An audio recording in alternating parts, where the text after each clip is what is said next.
សុំធ្វើសងសាគ្មានអារម្មណ៍ស្នេហាគុំយករឿងនឹងមកលេងសាច់អីយើងក៏មិនបានស្គាល់គ្នាហើយគុំមកយំយែកអីមិនស្គាល់សំបីថានាងឈ្មោះអីគុំលោលេង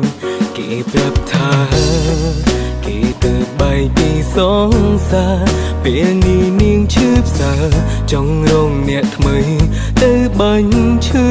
វិញមនុស្សប្រុងមានច្រើនក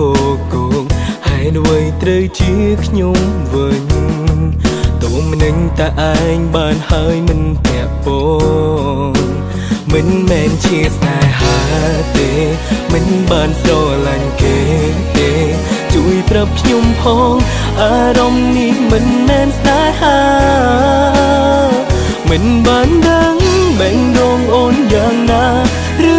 ក្នុងចិត្តមានអ្នកណាដឹងត្រឹមពេលនេះបែដងកិនដល់ស្ងួនតាមបែដងធ្លុំនិយាយប្រាប់អូនមិនថាថ្ងៃនេះឬថ្ងៃណាពុំយើងត្រូវធ្វើដូចធម្មតាយើងត្រូវចាំបានដឹងខុសសន្យាថាហាមស្រឡាញ់គ្នាណា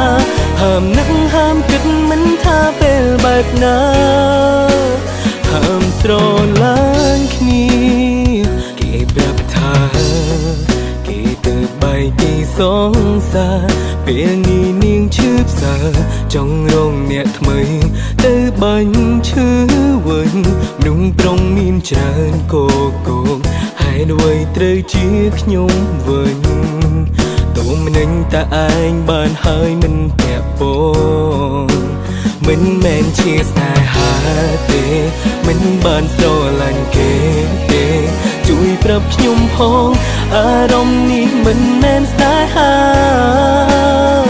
មិនបានដឹងបែងដងអូនយ៉ាងណាឬក្នុងចិត្តមានអ្នកណាដឹងត្រឹមពេលនេះបែដងកិនដល់ស្ងួនតាមបែដងធ្លុំនិយាយប្រាប់អូនមិនថាថ្ងៃនេះឬថ្ងៃណាពុំយើងត្រូវធ្វើដូចធម្មតាយើងត្រូវចាំបានដឹងខុសសន្យាថាហាមស្រឡាញ់គ្នាណាហាមនឹកហាមគិតមិនថាពេលបែបណាតាមបែដងធ្លុំនិយាយប្រាប់អូនមិនថាថ្ងៃនេះឬថ្ងៃណាពុំយើងត្រូវធ្វើដូចធម្មតាយើងត្រូវចាំបានដឹងខុសសន្យាថាហាមស្រឡាញ់គ្នាណាហាមនឹកហាមគិតមិនថាពេលបែបណា